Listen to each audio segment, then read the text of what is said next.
ধরুন আপনি একটি কোনো ইন্টারভিউ দিতে যাচ্ছেন, হঠাৎ আপনার সামনে দিয়ে একটি কালো বিড়াল পেরিয়ে গেল। তখন আপনার মনে হতে পারে যে তাহলে হয়তো আজকে আপনি ইন্টারভিউটা পাস করতে পারবেন না। অথবা আপনি কোথাও ঘুরতে যাচ্ছেন, হঠাৎ আপনার সামনে কোনো একটা কালো বিড়াল ক্রস করে গেল। আপনি মনে মনে ভাববেন হয়তো এখন যদি আমি সেই জায়গায় যাই তাহলে রাস্তায় বিপদ ঘটতে পারে।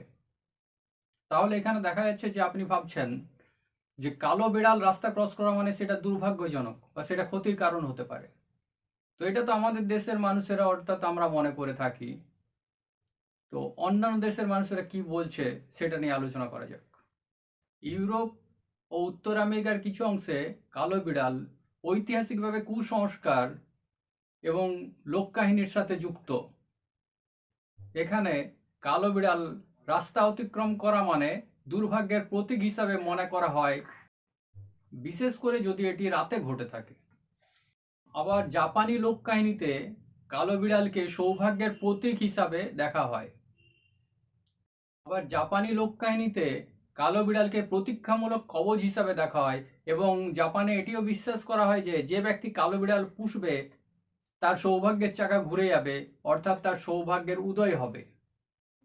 আবার জাপানি লোককাহিনীতে কালো বিড়ালকে প্রতিরক্ষামূলক কবচ হিসাবে দেখা হয় এবং জাপানে এটা বিশ্বাস করা হয় যে যে কোনো ব্যক্তি যদি কালো বিড়াল ঘরে পোষে তাইলে সেই ব্যক্তির সৌভাগ্যের উদয় হবে, অর্থাৎ তিনি সৌভাগ্যশালী হবেন। প্রাচীন মিশরীয় সংস্কৃতিতে কালো বিড়াল অত্যন্ত সম্মানের পাত্র ছিল। বিড়ালকে মিশরীয়রা পবিত্র বলে মনে করত। এই সময় মিশরে কোনো কালো বিড়াল হত্যাকে গুরুতর অপরাধ বলে মনে করা হতো। এই কালো বিড়াল মিশরীয় দেবী বাস্টেটের সঙ্গে যুক্ত ছিল, যিনি গৃহ উর্বরতা এবং সুরক্ষার দেবী ছিলেন। স্কটিশ এবং আইরিশ লোককাহিনীতে কালো বিড়ালের আগমনকে ইতিবাচক লক্ষণ হিসাবে দেখা হয়। এরা বিশ্বাস করে যে একটি কালো বিড়ালের উপস্থিতি পরিবারের সমৃদ্ধি ও সৌভাগ্য আনতে পারে। অর্থাৎ দেখা যাচ্ছে যে কিছু লোক এই কালো বিড়ালকে দুর্ভাগ্যের প্রতীক বলে মনে করলেও কিছু লোক এই কালো বিড়ালকে সৌভাগ্যের প্রতীক হিসাবেও মনে করে। অর্থাৎ এটা পুরোপুরি আপনার মনের ব্যাপার, আপনি যেভাবে নেবেন। এবার আসা যাক এর আসল কারণ, আবার এটাকেও বৈজ্ঞানিক ব্যাখ্যা হিসেবেও বলা যেতে পারে কিভাবে এই প্রথাটা চলে এসেছিল। প্রাচীন যুগে যাতায়াতের প্রধান মাধ্যম ছিল হয় ঘোড়ার গাড়ি, না হয় গরুর গাড়ি, এবং পৃথিবী ছিল জঙ্গলময় এবং জঙ্গলের মধ্যে দিয়ে রাস্তা ছিল।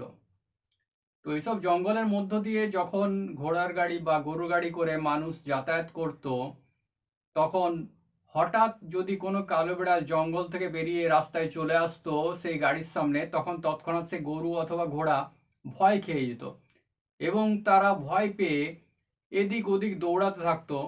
ফলে অনেক সময় বিপদ ঘটে যেত। এই বিপদ থেকে বাঁচার জন্য কিছুক্ষণের জন্য সেই গাড়িটিকে দাঁড় করিয়ে রাখা হতো।